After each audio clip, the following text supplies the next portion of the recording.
La dure mémoire des bronzes évoque encore les usages et les traditions qui les attachent aux fondeurs depuis le début des âges.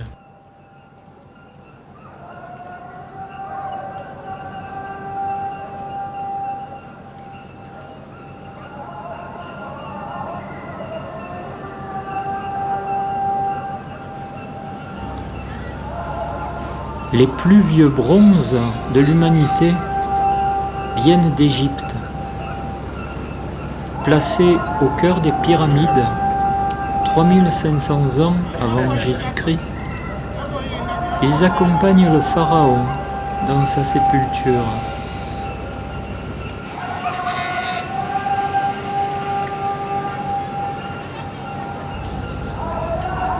Les techniques du bronze suivent alors la route du sel, celle des dattes et des esclaves.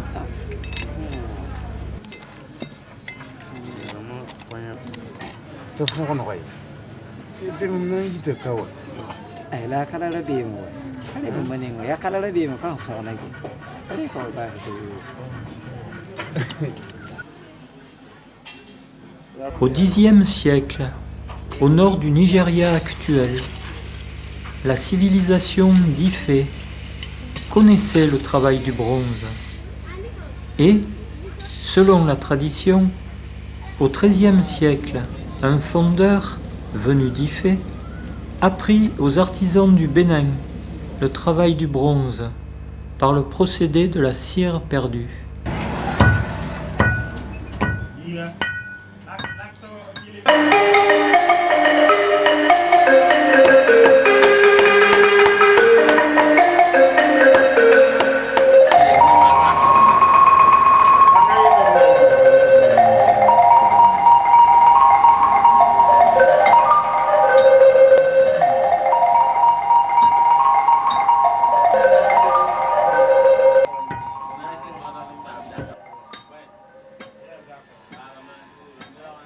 Cire d'abeille, achetée aux marchands d'hydromel et récoltée en brousse.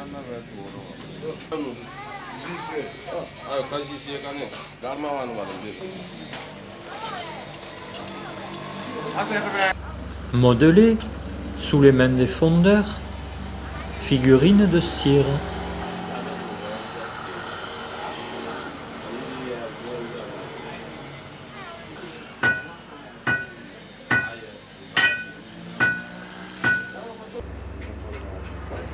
Chez les Dermés, la tradition familiale remonte au XVIIIe siècle. Arzouma vient du nord du Sahel. Il fait route vers le Ghana pour y rejoindre une école coranique.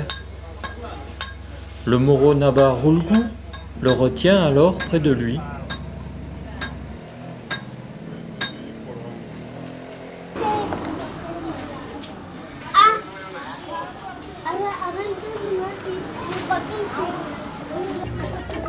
À cette époque, le bronze était importé du Ghana en longues barres, d'un prix plus élevé que celui de l'or.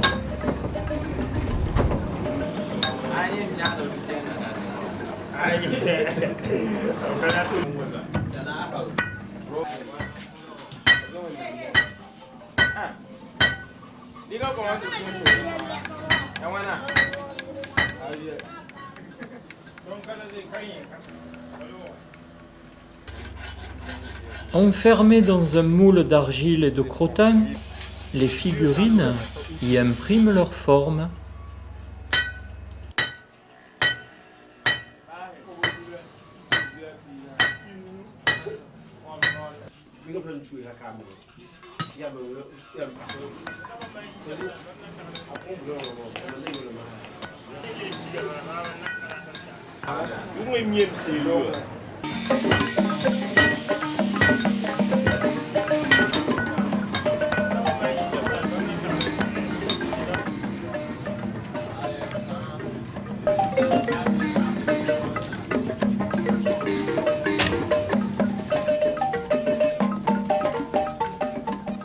Figurines fondues, cire perdue, pour laisser plus tard la place au métal en fusion.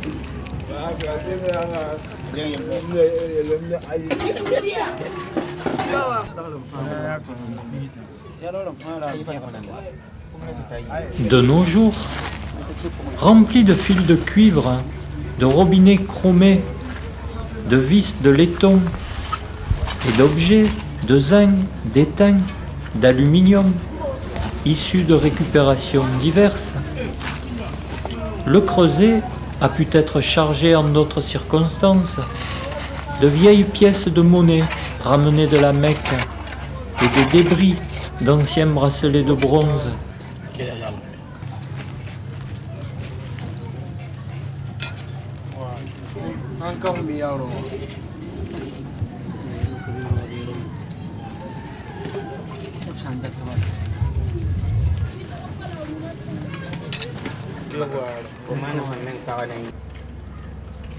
Posé sur des braises, le creuset est ensuite recouvert de charbon de bois.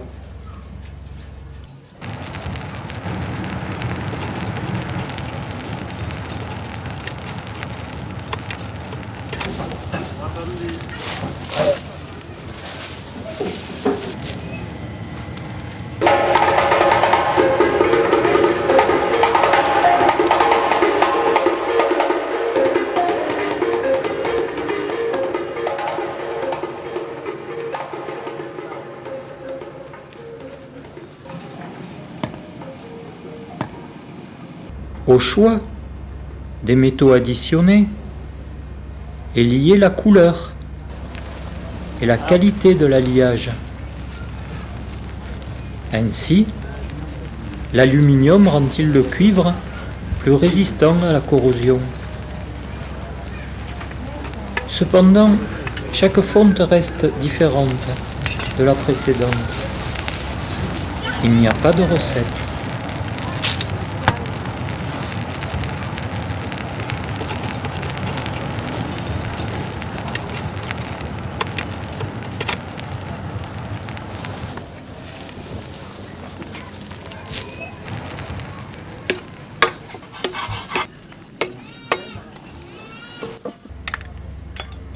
Le moule est enfin brisé.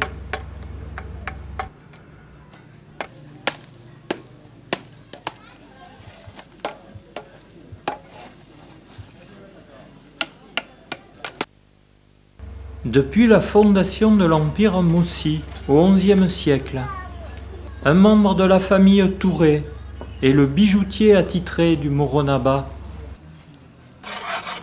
Il travaille pour lui durant son règne.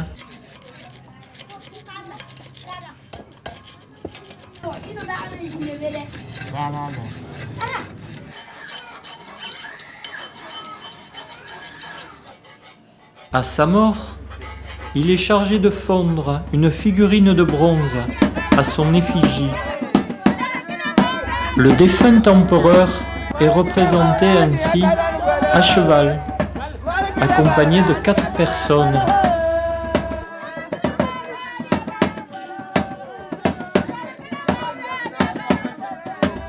Une de ses femmes,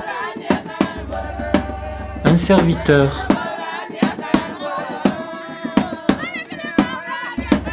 un joueur de tam-tam rond, enfin un joueur de tambour.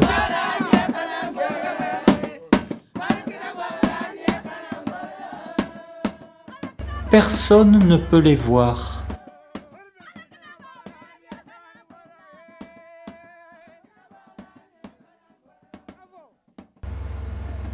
À l'origine, la fabrication des figurines mortuaires était très dangereuse pour le fondeur.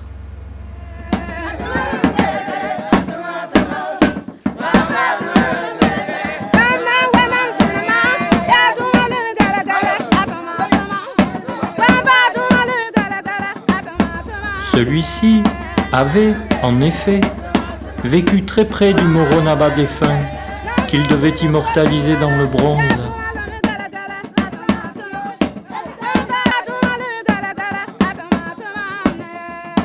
On croyait qu'il était très près de lui, dans la mort également. Le Moronaba intronisé ne devait pas voir le fondeur des figurines de son prédécesseur.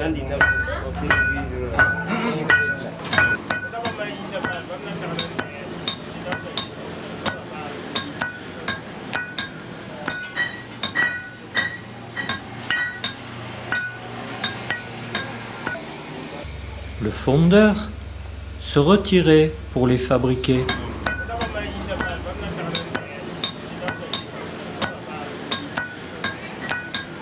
Plus tard, en remerciement de son travail, des dons lui étaient accordés pour lui permettre de s'installer ailleurs.